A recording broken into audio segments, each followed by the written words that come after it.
I have a confession.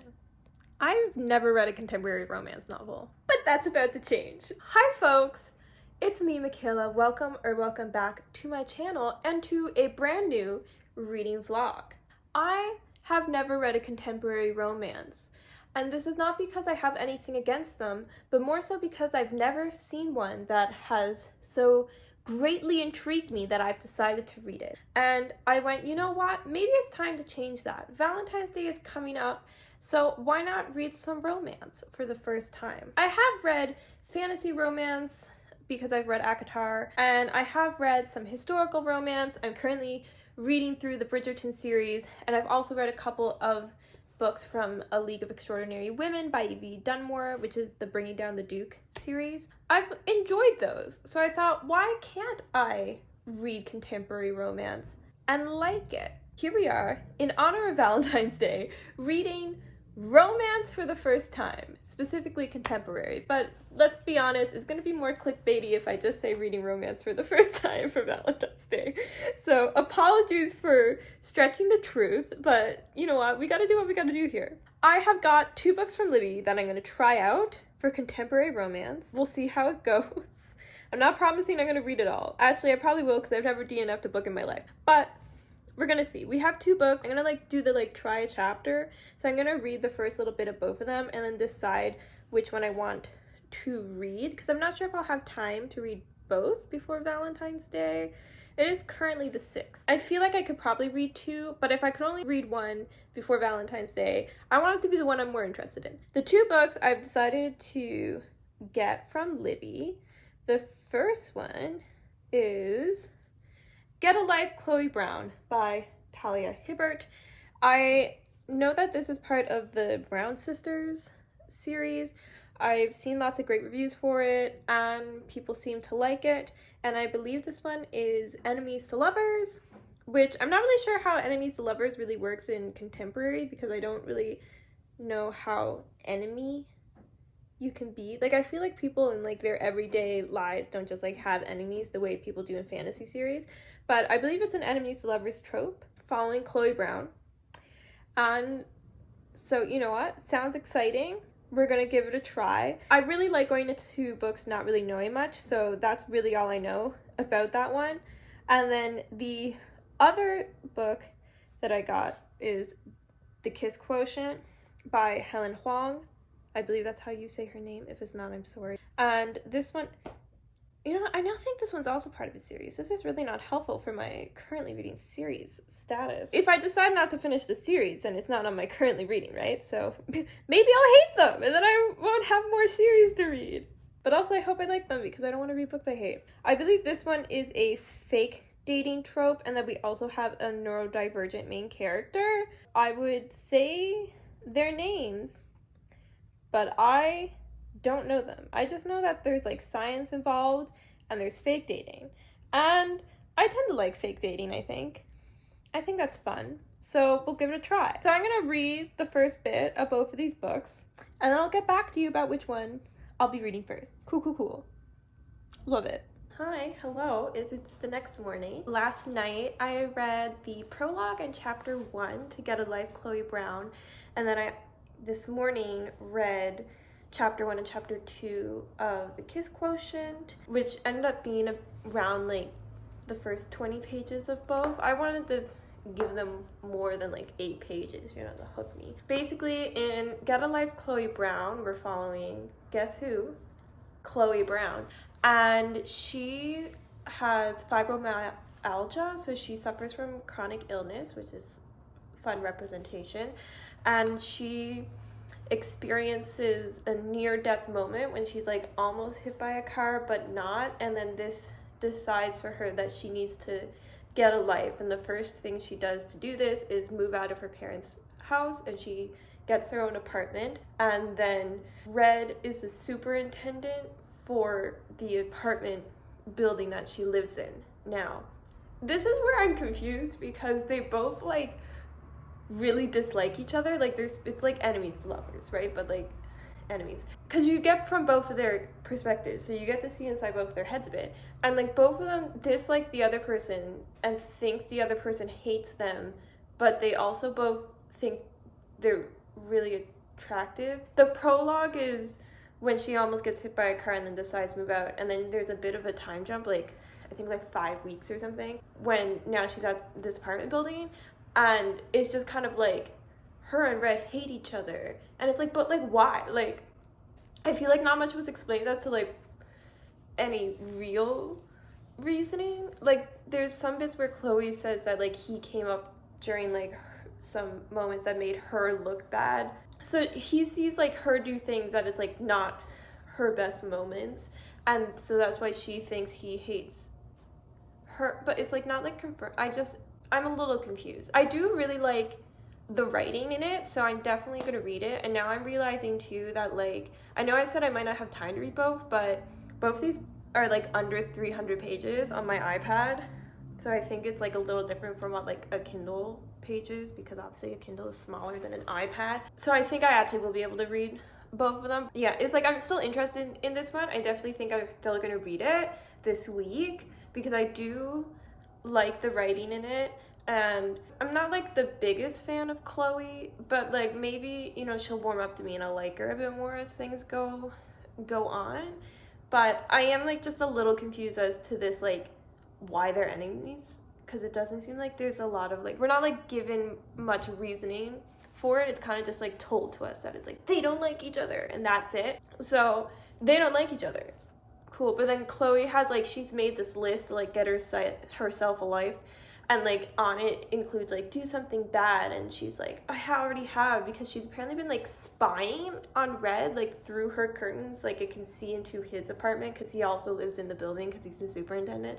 So she's been like spying on him as he like paints, because he's apparently a secret artist. So like that's like interesting. I want to read more, but I did find myself this morning enjoying the Kiss Quotient a bit more. Yeah, so this morning I read the first couple chapters of the Kiss Quotient, and I think this is the one I'm going to read first because I did like it a bit more. I like the characters a bit more. Like I said, I wasn't like the biggest fan of Chloe, so I think that's why this one is kind of bumped me up, because I like the writing in both equally. I think they both have a nice little like charming wit rom-com-y feel to them, which is kind of fun. So in the Kiss Quotient, we're following Stella, who is a economist. She like does statisticky things, math, and she is a neurodivergent character. She has Asperger's, and at the beginning of the book, her mother is like, we are expecting grandchildren soon, stop being single.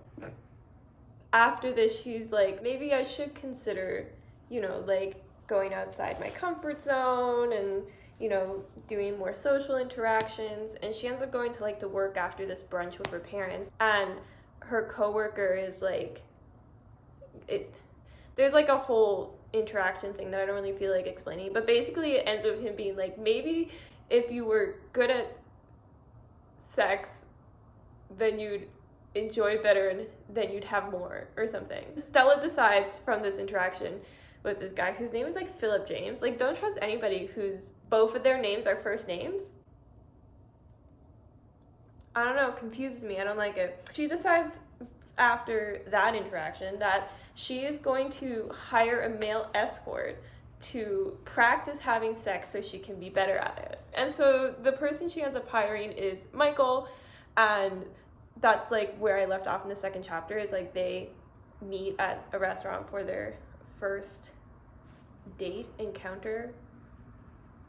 She's paying him, so I don't know what to call it. So yeah, we'll see where things go from there. It seems like a fun time, and so I'm going to be reading the Kiss Quotient first. I'm actually about to go down to the gym in my building, and I'm going to read some more of it while I walk on the treadmill. I really hope there's like nobody there, because like having the gym to yourself is like such a better experience than when other people are there, mostly because I hate people. That's the plan, and I'll get back to you with another update once I have read more of the Kiss Quotient. Okay. Hi, hello. I am like almost halfway through the Kiss Quotient, I want to say, at this point, and I'm not liking it, but like I'm not loving it. This is the thing. They keep like doing this thing where Stella like hires Michael to like be better at sex, and then she's like, oh, like, can I hire you for like the next 3 weeks for our lessons? And he's like, I don't do that. I don't do more than one session with a client or whatever. And it's like, okay, but you know he's gonna say yes, because otherwise the story is not gonna happen. So I don't know why that's like this like inner conflict thing that's like tension. And then it happens again when Stella decides that she actually doesn't want sex. She just wants to like be a pretend girlfriend to be better at like being a girlfriend. And then again Michael's like, I don't want to do this, I don't want, but it's like, you know, he's going to accept because it's like a freaking romance. It's a romance novel, so obviously he's gonna say yes. I'd be fine if he like had these thoughts but then was like, you know what, I'll do it. But like it's just like drawn out too long for like knowing the obvious outcome because you're reading a romance novel. Like, why is it so drawn out? Like, just like, okay, have his thoughts against it and then just have him change his mind and then let's move on.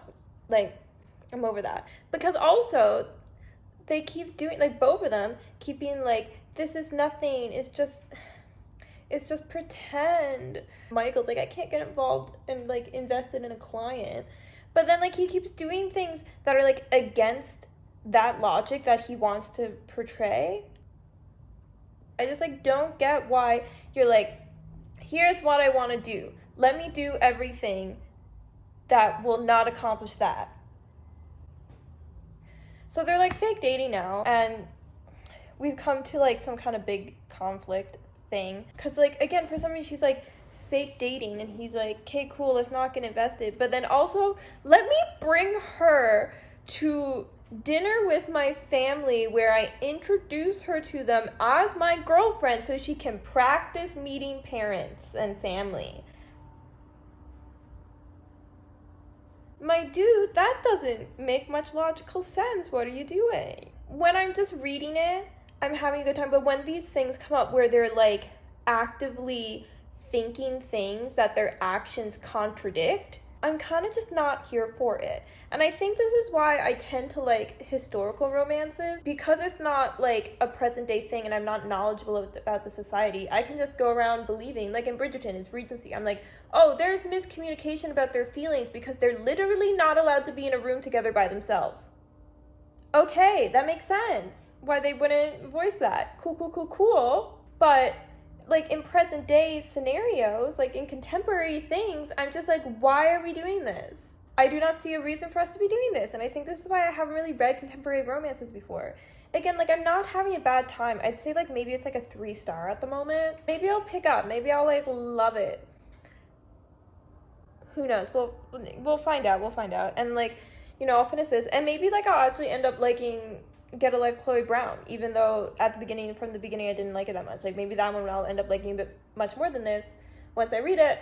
But, you know, I also don't know that because I haven't read it yet. Yeah, just like the contradicting actions to their thoughts is just something that's like bothering me. And I guess that's the main thing I have to say. Okay. Hello. Please ignore the extremely loud wind noises. I unfortunately cannot control the weather as much as I would so dearly like to. But last night I did finish the Kiss Quotient, and I ended up giving it a 3.5 out of 5. I know I said before I thought it was kind of going to be a 3, but I did really like the characters, and I also am just a sucker for a happy ending. Even though like I knew it was going to be a happy ending, I still was like, oh, okay. But there's still just like a lot of things that didn't really quite make sense to me. There's this whole like overarching point of like Michael being like, I'm unfortunately just like my dad who's really bad, who did the really bad thing and left. And you don't really get to learn what his dad did until it's like revealed to Stella during the like 3rd act breakup. But the thing is that, one, I fully don't believe that you can have parts be from Michael's point of view where he never in his mind thinks anything direct about what his dad does. Like, that's just unbelievable. There's no way he is thinking and he's just like, yep, just like my dad, who's bad, and then that's where his thoughts end. Like, that doesn't seem realistic. And then also, you really don't gain anything substantial from it, like, being revealed. Like, you might as well just have known what his dad did from the beginning. I don't think there was any benefit from it being hidden from the audience. You very much could have had it hidden from Stella. That makes sense. But you didn't need to hide it from us. There was nothing gained from that, I don't think. So I found that kind of weird. And then also, I think the thing is that they were kind of like too into each other while both being like, again, like all of their actions contradicted their thoughts. In their minds be like, this is professional, no feelings, they don't feel this way. But then they'll like go and like, oh, you're my fake boyfriend now, so you're gonna move in with me. You're my fake girlfriend, so I'm gonna bring you to meet my family. And it's like all of these actions that don't like align with their like ideas or like plans of like what is actually happening. So then when you get to the part where they decide to like end their agreement of her hiring him to be her fake boyfriend, and it's like a breakup, when they just like don't say anything, it seems like the miscommunication feels really stupid, especially when like for Stella, she's all like, Michael's the only one I can talk to, he's the only one I feel comfortable with, and blah blah blah, and like never says anything. And then he also doesn't say anything, so then they both end up like leaving, being like, I'm not good enough for them. Like both of them think they're not good enough for the other person, and I'm just like, oh my god. I feel like the breakup part like could have happened, but it could have been done better. I think that like all of the actions leading up to it just made the miscommunication of it ending feel really stupid. Like I think it would have worked better if maybe one of them hadn't come to realize their feelings yet, instead of both of them just like outwardly being in denial of their feelings for each other. Like if one of them maybe like it didn't click yet that this is actually how they feel about them, and they didn't notice that until like after things went separate ways, and then they came back together, I think that could have been like a better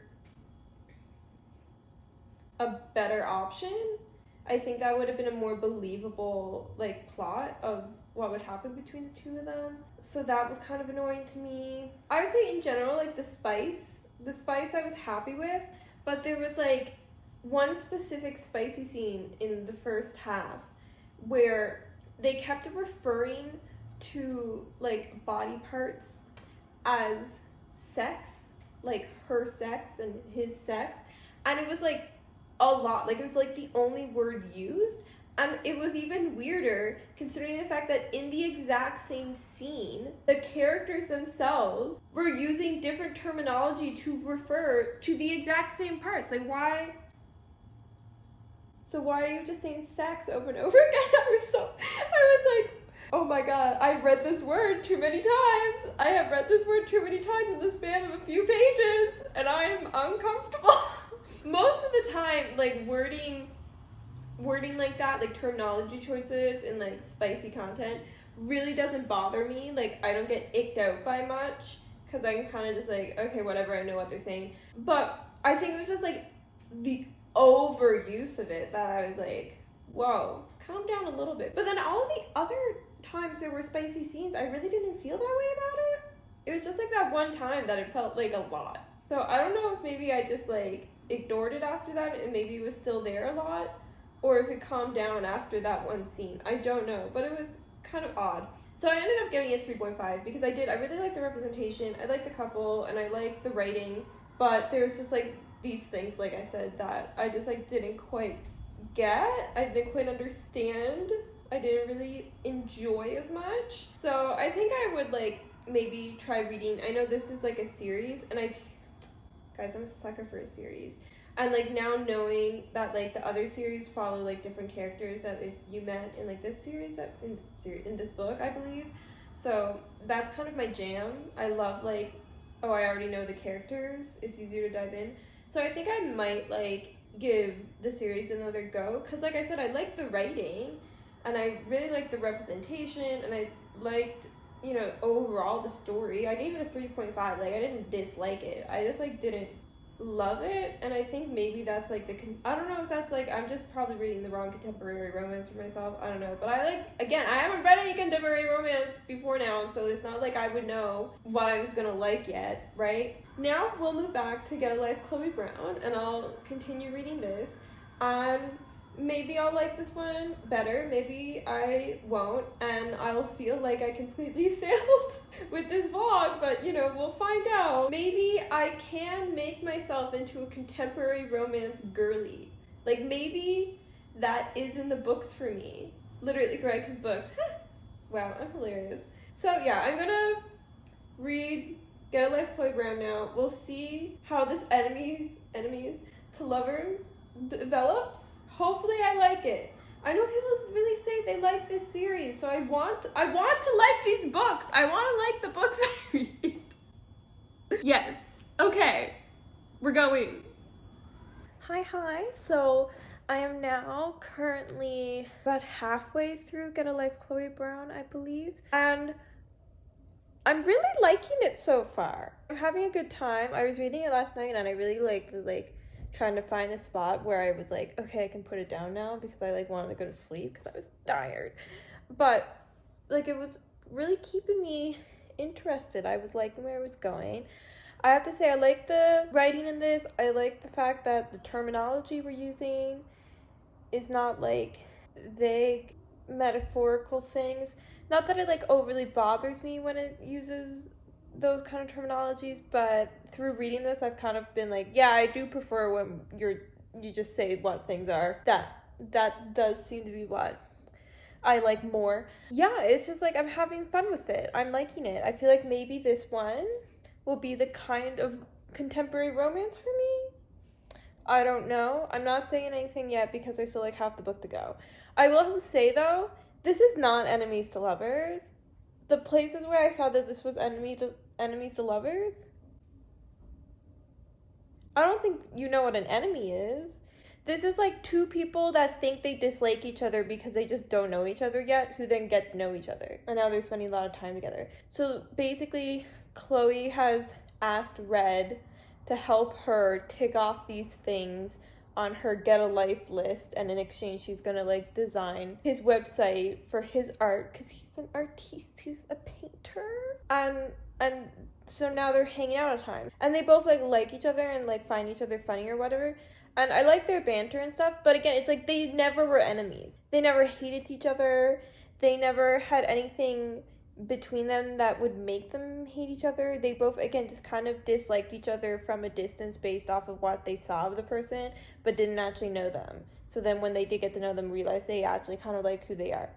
And that's it. Not enemies to lovers, but enjoying it nonetheless. I'm gonna try and finish the book today because it is Sunday, but I am also trying to finish up typing out CCs for my last video, which is the every series I'm currently reading video, which now, thanks to this video, I guess I'm now reading 2 more series because both of these books are part of series.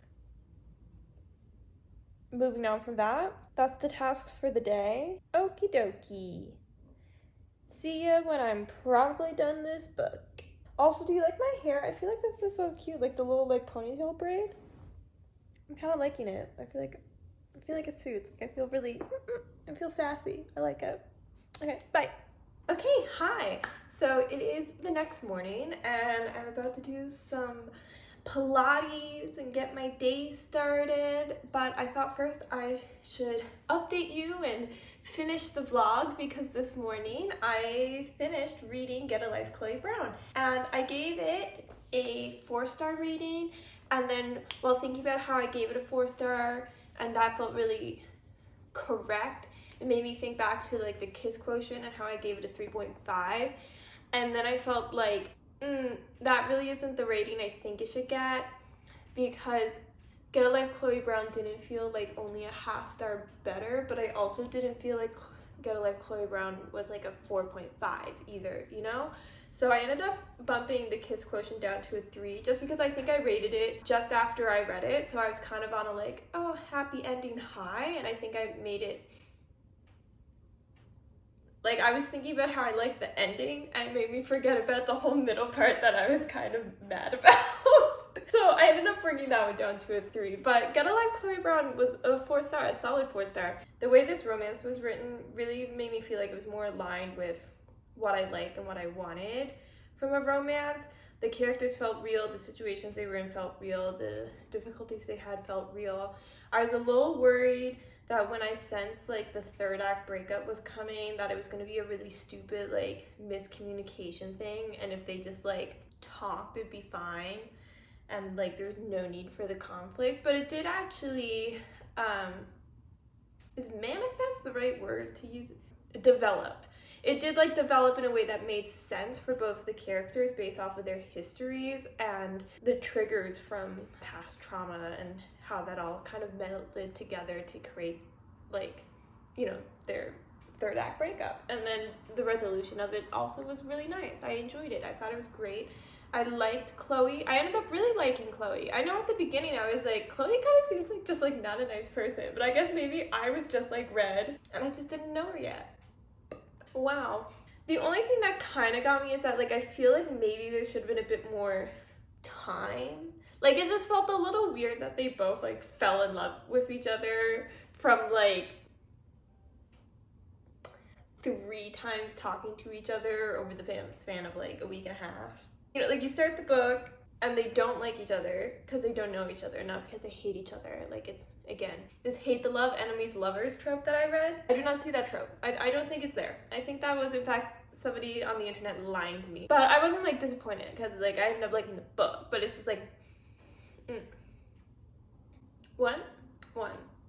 No, that's a 3. What was I saying before I got distracted by that? Oh yeah, the falling in love too quickly thing. They like start off not liking each other, then they like, you know, actually meet and he's like nice, and then she's like, he's kind of nice, can I ride your motorcycle? And then like rides his motorcycle, and then is like, hey, want to help me with this list? And that's when they become like friends. Like, you know, they're like, let's hang out and do this. And then it's like the next day after that day is when they go and have their night out, and then like a week later is when they go camping and they're like, I love them. And it's like, so you fell in love with this person that you didn't like a week ago? Both of you? That just seems a little unrealistic. Maybe I'm just being a little pessimistic a-hole. I don't know. I just felt like all of those events could have been timed out. Like they could have just been placed farther apart and had time so that we knew that like, oh, in between these things were them just getting to know each other and spending time together as friends or like whatever, you know. It's just like, that was like the only thing to me that didn't feel realistic. And so that's kind of why it wasn't like a 5 stars, because like I really enjoyed the relationship and the development of it, and like, you know, the bumps on the way. I thought it was really great. I think it was good, but that one aspect of it maybe be like me.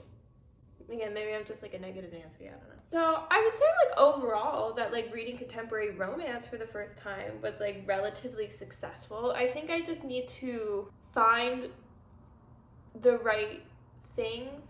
I would say that like I'm also still not like overly drawn to it. Like as much as I enjoyed these books, it's not like making me itch to go pick up a bunch more contemporary romance. But I don't think I'll like shy away from contemporary romance like if something comes up that like piques my interest even a little bit. Again, like that was like the thing, is that I had to kind of like go out of the way to read these, because even though I've heard many people, like lots of people read contemporary romances, I've seen lots of people love them, I've seen lots of people talk about them and say that they're great, but like I hear the premises of them and I'm not like, oh my god, I have to read that. It's kind of just like, yeah, I guess maybe if I had nothing else to read, I'd like it and enjoy it. But there's so many other things that I think I want to read over that like priority list. I say it was just like midway down the priority list. So maybe I'll try and read some more contemporary romances. If you guys think you know any contemporary romances that would be like my vibe, please suggest them. Please lead the way, because I'm just tiptoeing in here. I really don't know what I'm doing in contemporary romance.